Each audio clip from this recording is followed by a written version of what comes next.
အားလုံးပဲမင်္ဂလာပါဖေဖေမေတို့ရဲ့တတမင်းမင်းလေးတွေYouTube ကိုကြည့်တဲ့အခါမှာမတင်တော့တဲ့ကြော်ညာတွေဗီဒီယိုတွေမမြင်ရအောင်ဒါလေးတွေလုပ်ထားပြီလားပုံမှန်ဆိုရင် YouTube တွေမှာတတမင်းမင်းတို့အတွက်မတင်တော့တဲ့ဗီဒီယိုတွေပြီးရင်ကြော်ညာတွေတက်လာတတ်ပါတယ်အဲ့လိုမျိုးဟို online ကနေ learning လုပ်နေတဲ့ကလေးတွေအတွက်စိတ်ချလက်ချတင်ယူလို့ရအောင် YouTube Kids ကိုသုံးတင်ပါတယ်ပုံမှန်ဆိုရင်တော့ YouTube Kids ကို Play Store ကနေ download ရပါပြီဒါပေမဲ့မြန်မာနိုင်ငံအတွက်သူကပေးမသုံးဘူးဆိုပြီးတော့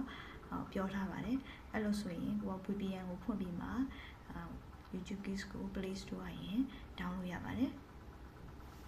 ပထမဆုံး YouTube Kids ကို VPN ဖွင့်ပြီးမှပဲ YouTube Kids ကို install လုပ်ပါ download လုပ်ပါပြီးရင်တော့ဖွင့်လိုက်ပါ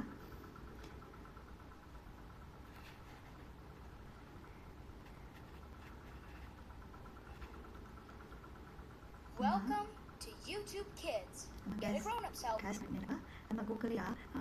preschool ဆိုရင် preschool level ကိုရွေးလို့ရပါတယ်sign in ဆိုရင် sign in လုပ်လို့ရပါတယ် skip လုပ်ချင် skip လုပ်လိုက်ပါအမက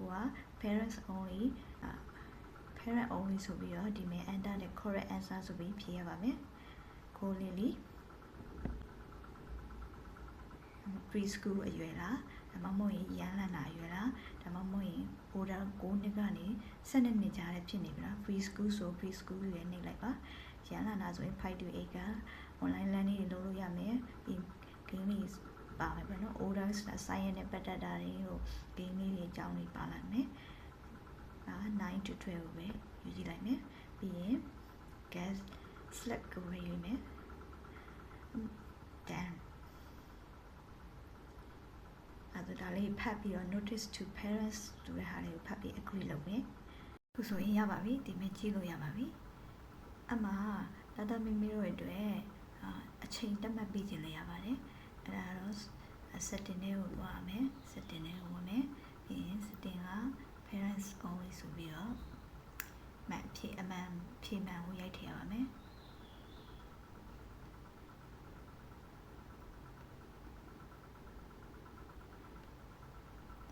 အမှ set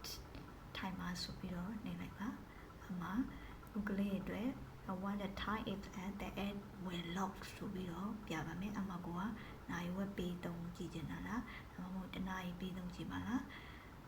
လုပ်လို့ရပါတယ်အဲ့လိုမျိုးတက်မှတ်လိုက်ပြီးအချိန်တက်မှတ်လိုက်ပြီးဆိုရင် start timer ဆိုပြီးတော့နေလိုက်ပါအဲဆိုရင်ဒီမဲ့